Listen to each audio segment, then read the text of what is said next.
বন্ধুরা, আজকে তোমাদের আফ্রিকার প্রকৃতির সৌন্দর্যের সাথে সাথে বন্যপ্রাণীর নৃত্য দেখাবো। সত্যি সত্যি হাতির ড্যান্স দেখাবো। আফ্রিকার প্রকৃতি পার্কের সৌন্দর্য এক মুগ্ধকর অনুভূতির জন্ম দেয়। সাভানা ঘাসভূমি, অগণিত বন্যপ্রাণী আর নীল আকাশের বিশালতা যেন প্রকৃতির নিজস্ব ক্যানভাস। একদিন অনন্যা নামের এক তরুণী তার জীবনের একঘেয়েমি থেকে মুক্তি পেতে কেনিয়ার মাসাই মারা ন্যাশনাল পার্কে যায়। অনন্যার আগ্রহ ছিল সিংহ, জিরাফ আর হাতির ভূমিতে পড়ে। সিংহেরা ধীরে ধীরে যাচ্ছে আর হাতির দল গাছের নিচে খাবার খুঁজছে। জিরাফরা দীর্ঘ গলায় গাছের পাতা খাচ্ছে আর দূরে এক ঝাঁক জেব্রা শান্তভাবে চারণ করছে। অনন্যা গাইডের সঙ্গে জিপে চেপে পার্কের গভীরে প্রবেশ করে। সেখানে তার দেখা হয় একটি হাতির সঙ্গে। হাতিটি অনন্যাকে দেখে নৃত্য করতে থাকে।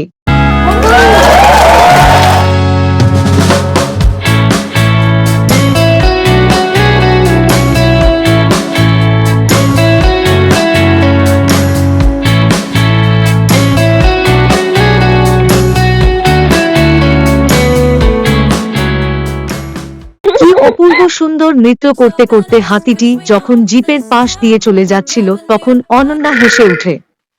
পরক্ষণেই আরেকটা দৃশ্য দেখে অনন্যা এর মনটা খারাপ হয়ে গেল। একটা চিতা একটা হরিণ শিকার করছিল। অনন্যার হরিণটির প্রতি খুব মায়া হলো। আবার অনন্যা মনে মনে বলে, বেচারা চিতার অনেক বেশি ক্ষুধা পেয়েছে। প্রকৃতির এই অদ্ভুত পরিবেশে সে অনুভব করে জীবন কতটা বৈচিত্র্যময়। দিন শেষে সূর্য অস্ত যাচ্ছে, আকাশে সোনালী আভা ছড়িয়ে পড়েছে। অনন্যা বুঝতে পারে, প্রকৃতির এই সৌন্দর্য শুধু দেখার নয়, সংরক্ষণেরও। আফ্রিকার প্রকৃতি পার্ক তার মনে এক নতুন উপলব্ধির জন্ম দেয়, যা তাকে পরিবেশ রক্ষায় উদ্বুদ্ধ করে। বন্ধুরা, ভিডিওটি ভালো লাগলে একটা লাইক দিবে এবং এই রকম নিত্য নতুন ভিডিও পেতে এই চ্যানেলটি সাবস্ক্রাইব করবে।